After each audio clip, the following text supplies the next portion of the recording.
Hi, I'm Richard Osborne, founder of Business Data Group and UK Business Forums, and I'm really pleased to be here today with Martin Swain, one of the executive directors from Companies House. Hello, Martin. Hi, Richard. Nice to see you. You too. Thank you for coming along here today. For those who might not be familiar with the full role of what Companies House does, would you like to just give us a run through really of what Companies House is today? Yeah, sure. So in essence, Companies House is the UK register of companies. There's actually 3 registers. So there's a register for England and Wales, one for Scotland, one for Northern Ireland, and 3 registrars. So we're predominantly around the formation of companies, the repository for companies' information, and also their compliance with the Companies Act. However, we're also increasingly becoming more active around tackling economic crime, because unfortunately the UK register is used for illegal purposes. Yeah. Which leads us quite nicely on to a conversation I had with Louise Smythe, who's the Registrar of Companies and CEO of Companies House. So for those of you who would have seen that last video, it just coincided with when the government published their response to the corporate transparency and register reform consultation, which a lot of people were pleased to see because that really focused on improving the integrity and the value of the data at Companies House at that time. And Companies House published a 2020 to 25 business plan, for want of a better word. So as a sort of overview, really, what does that sort of 5-year plan encompass going forward? What we're looking to achieve? Yeah, okay. So, I mean, it's probably worth reiterating the kind of scale, I guess, of reform. It's actually going to be the biggest change to Companies House since we were formed in 1844. So it's a significant rewrite of the legislation. And our strategy really was our ambition to sit alongside reform, and we eagerly await the legislation. But the transformation really of Companies House sits alongside it, and the strategy really is about the transformation. So it's improving our contribution that we make to tackling economic crime. It's improving the quality of the data, improving our customer service, which is generally really good, but we'd like to improve it further. And really, it's setting out the scale of what we want to achieve. We've got some quite old systems, legacy systems in Companies House. We're in the middle of transforming many of those. So it's about really developing really good systems to support really good services. I'm sure Louise spoke at the time as well about the value of our people. And that's the other element of our strategy. We've got a major transformation around our people. A lot of the skills that we're going to need in the future, we don't have at the moment. So, anybody involved in running an organization will say that people transformation is a significant challenge. But we're kind of on that journey. We're just around about the middle of our strategic plan period. So we're actually just kind of taking stock at the moment as well, where we've got to so far and what we may need to do in the next 2.5 years to 2025. Yeah, and that's one of the big changes that you touched on there is relating to economic crime, which we can sort of get into detail throughout this conversation. But looking at what Companies House and the legislation around what Companies House can and cannot do at the moment lends to, I mean, I'll be open and say sometimes some unfair criticism I feel of Companies House. But as you say, it's a transformation that's, the biggest since 1843, I think you said there. So today, the way the rules are, if somebody sends some information through, whether it's the setting up of a company, adding of a director, what options do you have as an organisation, as a register? Yeah, so it is really challenging, Richard. So the Companies Act is formed on the basis of what's called proper delivery. So technically, if somebody submits the information in the right form, with the right fee, with the right information in it, we are legally bound to register that information. It doesn't stop us from an integrity perspective. Obviously, questioning something where we clearly know it to be untrue or potentially fraudulent.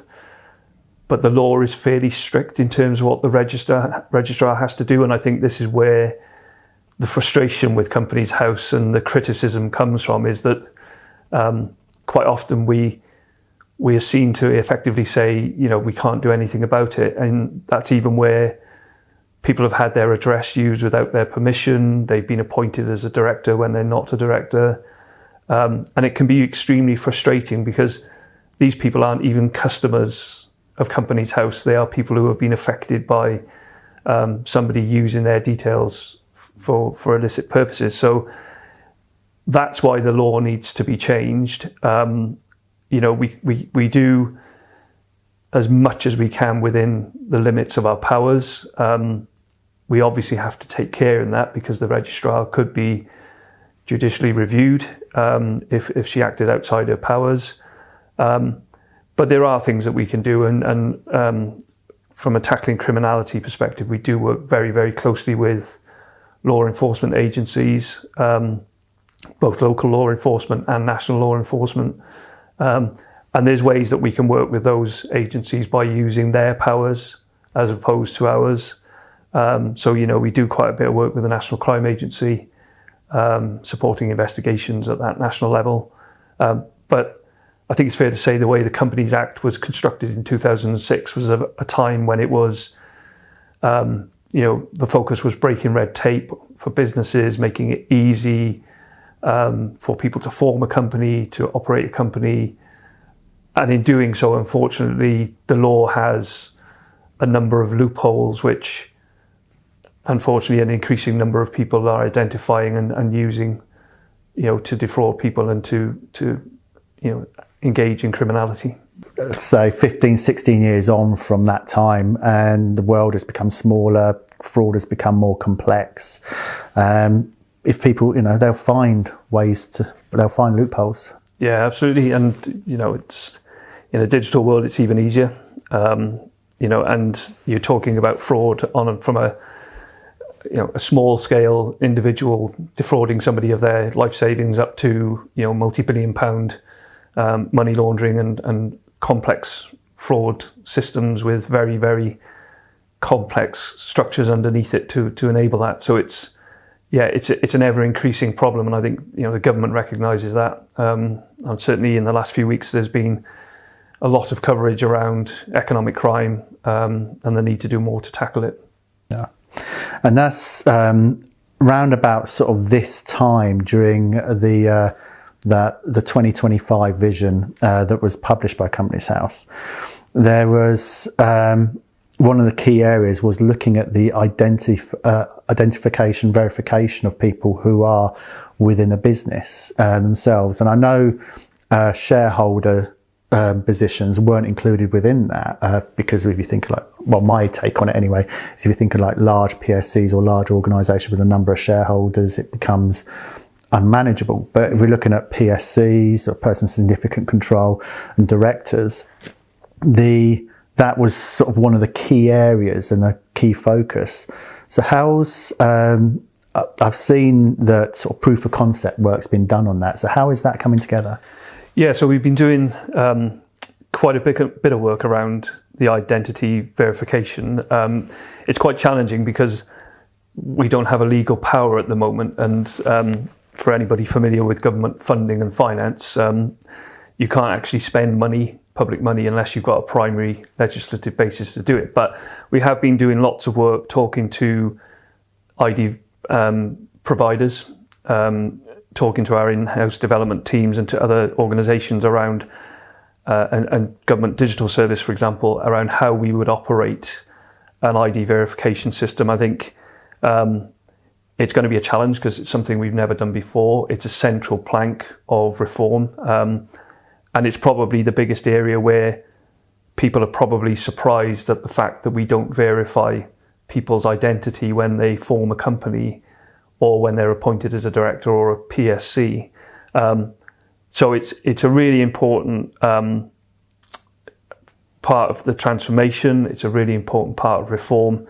We're also developing other systems to create the ability for people to have an account with us, and we'll need to link that closely to ID verification. We've also been talking to other registries around the world that do ID verification, and looking at the models that they operate. Most tend to operate on the basis of working with external providers to do the verification and then bringing that in. So anybody familiar with verifying with government at the moment, invariably you go into the system, it takes you out to a range of providers, you choose which provider you want, and then you're verified, and then you come back in. So, and we've been doing some work with other agencies already, like HMRC, where we've built the ability for our system and their system to work alongside each other. So if you form a company with us, you can register for corporation tax at exactly the same time.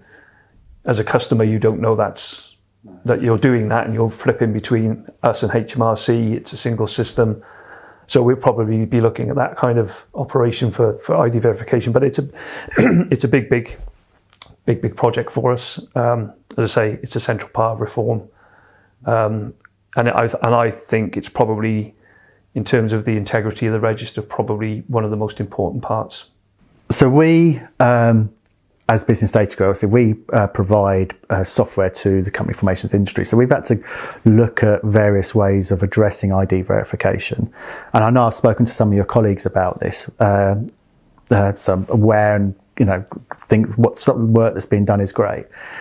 What's the current sort of thought processes around, or current thinking towards the scope of what cannot be ID verified, if we've reached that sort of stage? So thinking of like overseas individuals or those that cannot be verified electronically, that covers probably 30-40%. Is that something that's on the radar, or something that's... They're two really key issues for us. I think the accessibility issue is one. So we're going to have to, as much as we want to be a completely digital organisation, I think we talk about being completely digitally enabled. We always understand that some people won't be able to transact with us digitally. So we'll have to, we will have to have non-digital ways for people to verify. We're currently doing some scoping work around the types of information that we would want to have in terms of confirming ID. Overseas is a challenge, because obviously there are different forms of ID overseas. Many other countries have ID cards, for example, so that makes it easy. But if you're in a country which doesn't have a robust system of ID verification, we will have challenges there. I think some of the proposals that the government are coming out with now around re-domiciling companies and potentially opening a scheme for that raises some challenges around what we would take. I think we kind of look at overseas in terms of looking at whether their systems of verification would be comparable with what we would want. So we'd look at we've been doing some work with the industry around the standards that exist. So we'd be looking for comparable standards. But it is a challenge. But if I flip to my kind of tackling economic crime side of things, I think that will actually flush out a lot of people who are using the register for illicit purposes. Yeah. We're not naive. People will get around it. Probably the very organised criminals are already figuring out how they would get around our ID checks, which is the same for anybody involved in tackling crime. Yeah, they will. It's the way they work for it. But I think the key objective is to increase the barrier to entry, to make it more challenging, and then hopefully, I shouldn't say hopefully, wrong word really, but potentially other jurisdictions may suddenly appear more easier targets for that kind of use. One of the things that you mentioned during the conversation with the Treasury Committee and the Economic Crime Bill sort of being reviewed there was that Companies House was looking at potentially increasing the scope of filing of accounts and sort of financial information for companies beyond what was originally in the consultation. Can you tell us a bit about that? Yeah, so you'll be aware that after the main consultation, the government consulted on 3 further aspects. One was accounts, so some fairly detailed proposals. I think from our perspective, we'd want to simplify the accounts that are filed. I think there's a view that there are too many different forms of accounts. There's also some commentary from some areas that the accounts that are filed don't contain the information that's relevant, or that it's enough information for people to form a view on the company. So we would look to tighten that up. There will be a further kind of publication from government, we expect fairly soon, in terms of their response to those further consultations. So we'll be able to talk a bit more then about what we're proposing in this area. One of the things we're looking at is that we want ideally, as many companies as possible, going back to that accessibility point, but to file digitally with us. It's easier for customers to do that, but also from our perspective, it gives us a much richer data set to work from. People file paper accounts. It's near on impossible. Yeah, it's if we've got 40% of the register that's filed on paper, that's 40% of the data that we're not using to analyse. People aren't using it. They can't access it in the way they have to search, they have to download. So the more we can move people to file digitally, the richer the data becomes and the integrity is improved. Is there scope to potentially legislate for electronic filing of accounts data? I think the proposal is potentially to give us a power around mandation, but not to include that specifically. With my communications hat on, I always tend to favour encouraging customer behaviour to change rather than mandating. I don't think that necessarily drives the right behaviour. And we've seen actually in some of our other work that we've done, we can improve compliance by that kind of nudge behaviour, nudge theory. So we are doing quite a bit of that as well. What about cross-reference or sharing financial data with HMRC, Companies House, or file once effectively? Yeah, there's quite a lot of conversations going on within government, within Whitehall, various departments about the kind of file once concept. It's been on the kind of discussion table for quite a while. We do already do a fair amount of work with HMRC, and we're continuing to do work with them. Interestingly, we did a piece of work with them around accounts, and what we found was companies were filing different accounts with Companies House and with HMRC. So there's clearly a lot of work to do there. But we're also trying to do some more work with people like the FRC, Financial Reporting Council, because I think there's a benefit to us being able to have the same data coming into us as to them. But yeah, that's an area where I think the government needs to probably give some more thought to. Yeah, that's cool. So one of the things that before meeting today is I asked on UK business forums if any sort of business owners had any questions they'd like to ask or put to Companies House, things that they've come across themselves. So what I'd like to do is sort of run through some of these and see. Now, the first one on the list, I think we may have already touched on already as the sort of forthcoming solution, but they've experienced situations where one person is showing 2, 3, 4 or more times on Companies House, often with either a slightly misspelt name or a misspelt address. Twofold really is, how does that get resolved if it's seen to happen? And then secondly, sort of what sort of plans are in place to overcome that sort of situation happening again? Yeah, so I'd say the first thing, I guess, is this is probably one of the loopholes that we've talked about. So I can register a company. I can register it with my name, Martin Swain, spelt with an I. I can register another company spelt with a Y. I can register another one spelt with an E on the end of my surname.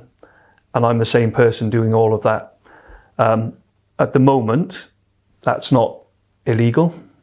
We don't verify ID, so I don't know whether it's that person. In the future, obviously, verification will solve this, because we would require ID verification to prove that you're the person. Unfortunately, this is where the fraudulent people exploit the company's register, and they do exactly this type of thing, where they just make a slight change to the name. It doesn't go unnoticed. We do have an integrity team, we do have an intelligence team. We do track these people within the confines of our powers. We will talk to law enforcement agencies, we will talk to the police. So if we do see this kind of behaviour where it's being used for illegal purposes, we will take action. I think a lot of press reports tend to paint Companies House as a very passive organisation. We obviously can't talk openly about our tactics in terms of trying to tackle criminality, but we do a lot behind the scenes where we see this kind of thing. Yeah. And perhaps a $1 million question that you may not... Before asking this question, I know it depends on legislation, but at a very high level, how soon would Companies House hope to implement verifying people's ID? It is subject to legislation. As I said earlier, we'd have to have legislation. But if we were to get legislation in the next 12 to 18 months, then I would imagine probably a year after that we would be up and running and be verifying ID. And the sort of drifting, before I go on to the next question, associated with that, obviously there's a huge database of people within Companies House. Is the process to address that going forward through a means of annual filings? So like utilising existing confirmation process to verify people's ID. Is that the current thinking? I think the current thinking is that we would require everybody on the register to verify their ID within a set period of time. We're talking to the department at the moment about what that period of time would be. But the principle would be, if you are an existing director or a PSC, you would have to verify within a period of time. And then obviously anybody newly appointed or creating a company would be verified as they come on the register. Somebody else wanted to understand, I've got an add-on question to this actually, but if they have some incorrect information on their company, they weren't very specific about what it was. So we're going to work on the basis it may have been shareholding information, or it might be directors' details. What's the process for getting that corrected? There's two, so it depends. If somebody's made an error themselves, then clearly they can rectify that by talking to us, and we will seek to rectify it. It isn't as straightforward as taking the information off and putting new information on. I had a very interesting conversation with a very, very large company last year their accountants had actually filed their accounts incorrectly. And they just couldn't understand that. Why couldn't we just take those set of accounts off the register and put the new ones on? We're not able to do that because it's a matter of fact on the register. So if somebody makes an error, files something incorrectly, then they can get in touch with us and we will work with them to rectify that. It's slightly more difficult if somebody else puts that information on. So I think you mentioned earlier about somebody being appointed as a director who's not a director. And we see this quite a lot. I deal with quite a lot of correspondence from people who are very unhappy that they've been appointed as a director, and the first they find out is that a letter arrives from Companies House saying, congratulations, you're a director, these are your responsibilities. Unfortunately, we can't just remove that, and they have to go through a process. It takes 28 days. We have to write, unbelievably, we have to write to the company to say, you need to provide evidence that this person is a director. Often that's writing to the person at their home address. So when I talk about the vagaries of the Companies Act, trying to explain this to somebody, you've been appointed as a director, you're not a director. I can imagine that could be quite distressing, actually, thinking about it, because they might have the home address on the public record as a service address. And more often than not, they've had their address used as well. So they've had their address used, they've been appointed as a director, they don't know anything about it. It was in the Sunday newspapers, address in Weston-super-Mare, flat above a shop, 2,000 companies registered to it, they didn't know anything about it. And it isn't as straightforward as just saying, okay, fine, if you can give us evidence that's the case, we'll just take them off. We can't do that. And it's a horrible situation, having to speak to somebody and say, you have to fill out a form, you have to send it to us, we've got a right to the company to give them a chance to provide evidence.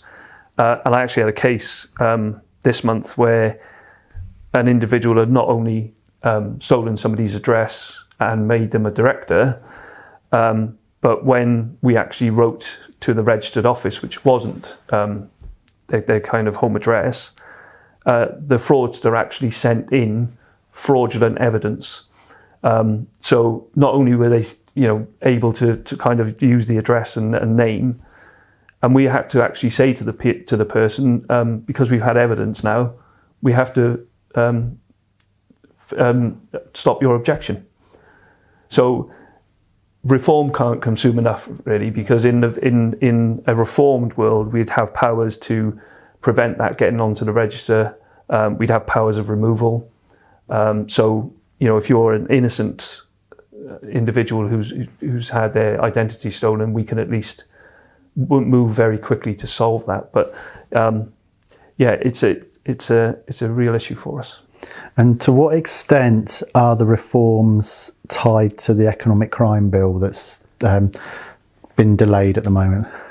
So it's linked really closely. I think, if you're familiar with the economic crime plan, the government's economic crime plan, there's clear actions in there around reforming Companies House and creating a new register of overseas ownership of property in the UK.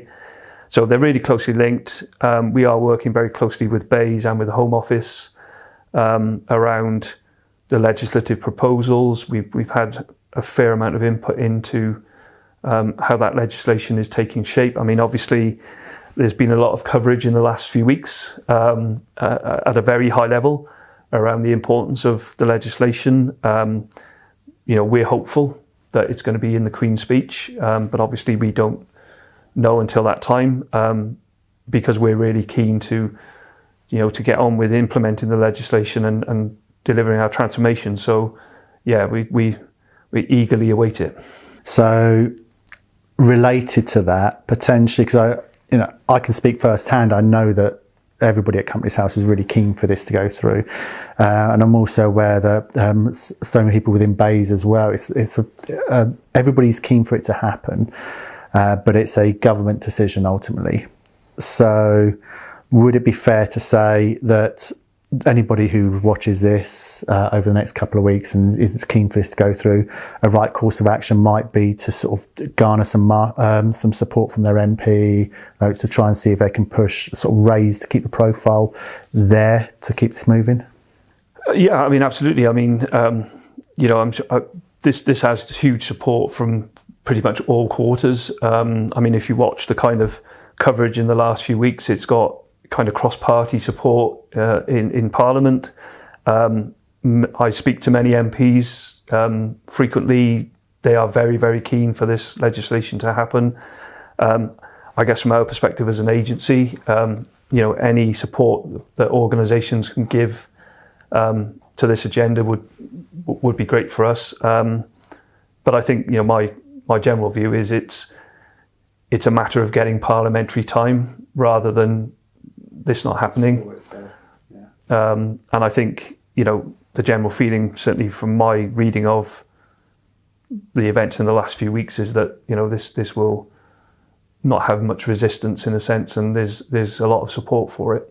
You've answered one of the other questions, actually, as we spoke about that, because one of the questions that came up a few people was about people being added or removed from a company without their knowledge or consent. So we've covered that part. The one thing slightly not legislatively related, But this comes from more sort of an accountants and sort of professional advisors base. This is about maintenance windows and when maintenance is carried out and the system's carried. So I'm just relaying this on really, is around about end of month maintenance windows and a request, can they be moved to starter months? Is there something that controls that, or? It's not a part of the business that I'm wholly familiar with, but I can certainly talk to the director of digital about that. I mean, obviously, like any big organisation, we've got to shut down our systems and now and again to carry out maintenance and to carry out upgrades. I know that for Louise, the registrar, it's one of the most stressful times because if the systems don't come back up, then it can have very, very significant impacts. I know there's a lot of communication that happens with customers around when we are going to do it, but I'll certainly take that back to talk to colleagues about that. And I think it would be thinking about the time of the year, and as we're talking here, there's been a lot of media attention, particularly around abuse of the COVID support schemes that have been provided to business, and so many businesses have so desperately needed, but sadly also exploited in situations, whether it is new companies, whether it's shelf companies, which for those who may not be familiar there's an industry around people who will register a limited company with nominees and have it sat there for a year or two to age and then sell that at a profit later on. And I think that's been abused throughout the pandemic to get bounce back loans. How closely has HMRC and Companies House been working together in sort of supporting the insolvency service as well, and really sort of addressing this and sort of combating and dealing with this sort of fraud? Yeah, so we've been working really closely with Cabinet Office actually and HMRC because obviously we recognise, there was a significant growth in incorporations during the pandemic. Some of those are completely legitimate. They are people choosing to set up a company for whatever reason, either they've left their employment or whatever. But we do know that a significant number of companies have been used to exploit government schemes. As I say, we are working very, very closely with the Lead Department, Cabinet Office and other agencies to identify where that's happening. We've also seen other forms of fraud. So, for example, we've seen shell companies being created, and again, people not familiar with that, that's umbrella companies. This is where a vast number of smaller companies are set up with one controlling company above it, and essentially it's to exploit national insurance exemptions. And we actually saw a scheme that had been set up by people in the Philippines where there was hundreds of companies involved, millions of pounds worth of national insurance fraud. So again, we've worked very closely with HMRC on that. And that's the kind of intelligence activity which perhaps goes unseen because we don't talk about it. Naturally, we're not going to give our tactics away in terms of the intelligence gathering that we do and sharing. And we have been involved in some big investigations in the last couple of years. Yeah.